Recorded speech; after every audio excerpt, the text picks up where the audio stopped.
Les amis, je voulais évoquer ce RDC Sénégal qui a eu lieu pendant cette trêve internationale avec cette victoire du Sénégal 3 buts à 2 parce que j'ai trouvé que c'était un match complètement fou et que c'était une belle publicité pour le football africain. Alors évidemment au niveau de la retransmission et de la qualité de la pelouse, on repassera et je pense que c'est vraiment là où le football africain doit progresser. Mais en termes de dramaturgie, de qualité sur le terrain et d'intensité, j'ai trouvé cette rencontre très intéressante. Le Congo a mené 2-0 assez rapidement avant que le Sénégal ne réagisse et ne l'emporte dans les toutes dernières minutes. Le Sénégal est donc pour le moment leader de ce groupe, un groupe assez relevé quand même s'il y a un élargissement du prochain mondial bien sûr au niveau des participants. Mais je voulais vraiment parler de cette sélection de la RDC qui est en constant progrès depuis des années. C'est une équipe qui avait failli se qualifier pour la Coupe du Monde 2018 en Russie, mais qui est tombée en barrage face à la Tunisie dans un scénario absolument cruel. C'est une sélection qui a fait demi-finale de la dernière CAN. Donc globalement, on est vraiment sur une équipe qui progresse vraiment bien sur le continent africain. Il y a pas mal de joueurs de talent je trouve quand même dans cette équipe. Il y a des joueurs d'expérience comme Masuaku qui a fait les beaux jours de West Ham et qui a signé à Sunderland cet été. Mbemba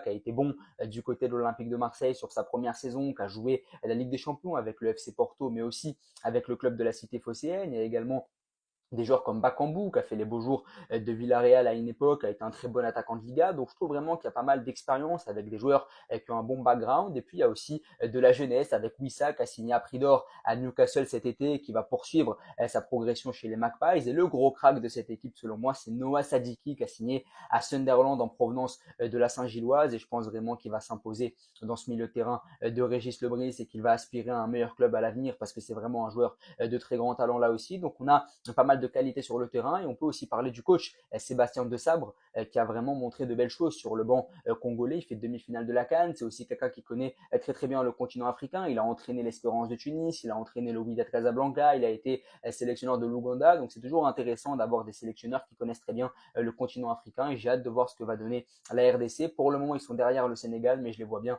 revenir et concurrencer les Lions de la Teranga.